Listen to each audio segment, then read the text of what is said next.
तुम मुसलमान तो अपनी ही बहन से शादी करते हो। क्या तुम्हें फर्क मालूम है सगी बहन और कूसिन में? कजिन भी तो बहन ही है।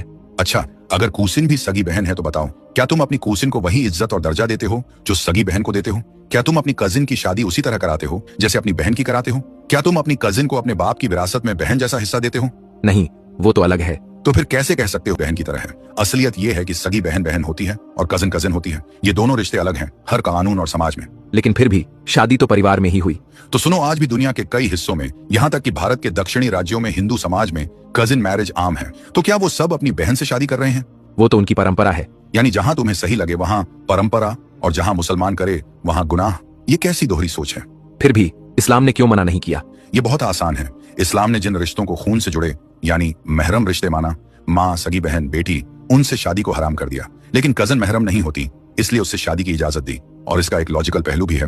कजन के बारे में तुम्हें सब मालूम होता है, उसका परिवार, उसका चरित्र, उसका स्वभाव सब तुम्हारे सामने है। इसलिए शादी के बाद धोखा खाने या छुपी हुई बुराई मिलने की संभावना बहुत कम होती है। यानी ये रिलेशन सुरक्षित और भरोसेमंद मानी जाती है। लेकिन बाकी लोग तो बाहर शादी करते हैं। सही कहा, लेकिन इस्लाम ने बाहर शादी से मना भी नहीं किया। चॉइस दोनों रखी, चाहो बाहर शादी करो, चाहो कजिन से, कोई मजबूरी नहीं, बस एक ऑप्शन है। मतलब साफ, जहां इंसानियत और रिश्ते का नुकसान हो वहां रोक लगा दी, और जहां नुकसान नहीं था वहां इजाजत दी। बल्कि इसके बहुत सारे फायदे हैं। तुम्हें उसके बारे में मालूम होता है कि वो कैसी है, और वो तुम्हारे घर आएगी तो तुम्हारे माँ तुम्हारे बाप को दूसरे लड़की की तरह ट्रीट नहीं करती, बल्कि उसको अपना समझकर और ज्यादा इज्जत देती है। और इससे फैमिली के रिश्ते मजबूत होते हैं और भी बहुत सारे फायदे होते हैं। लेकिन मेडिकली तो नुकसान है ना? ये रिस्क नॉन कजिन मैरिज में भी होता है। शादी चाहे कूसिन से हो या बिल्कुल अनजान लड़की से, हर इंसान अपने जेन्स लेकर आता है। अगर पति पत्नी दोनों में कोई छिपी हुई जेनेटिक बीमारी है तो बच्चे में उसका असर हो सकता है। अगर किसी फैमिली में जेनेटिक डिजीज पहले से है और लगातार कई जनरेशंस कजिन मैरिज होती रहे तो वही बीमारी बच्चों में स्ट्रांगली आ सकती है।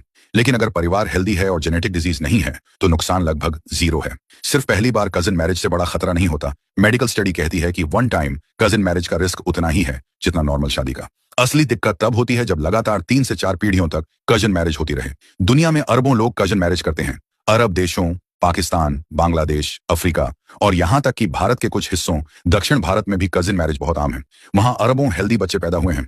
अगर ये मेडिकली हमेशा गलत होता तो इतनी बड़ी आबादी सर्वाइव ही नहीं कर पाती। मॉडर्न साइंस क्या कहती है? वर्ल्ड हेल्थ ऑर्गेनाइजेशन और जेनेटिक साइंस कहती है कजिन मैरिज खतरनाक नहीं है, लेकिन अगर फैमिली में जेनेटिक डिजीज का हिस्ट्री है तो रिस्क ज्यादा हो सकता है। इसलिए कई देशों में कजिन मैरिज अलाउड है, लेकिन अगर डाउट हो तो जेनेटिक काउंसलिंग की सलाह दी जाती है। आसान शब्दों में समझो, हर शादी का एक नेचुरल रिस्क है। कजिन मैरिज हर हाल में नुकसानदेह नहीं है। नुकसान तभी होता है जब एक ही फैमिली में बार बार कजिन मैरिजेस हों और जेनेटिक प्रॉब्लम कैरी हो रही हो। यानी ये बात कि हर मुसलमान की शादी कजिन से हो तो बच्चे बीमार पैदा होंगे, ये वैज्ञानिक रूप से झूठ है। इससे तुम्हारा फैमिली सिस्टम मजबूत होता है। इसीलिए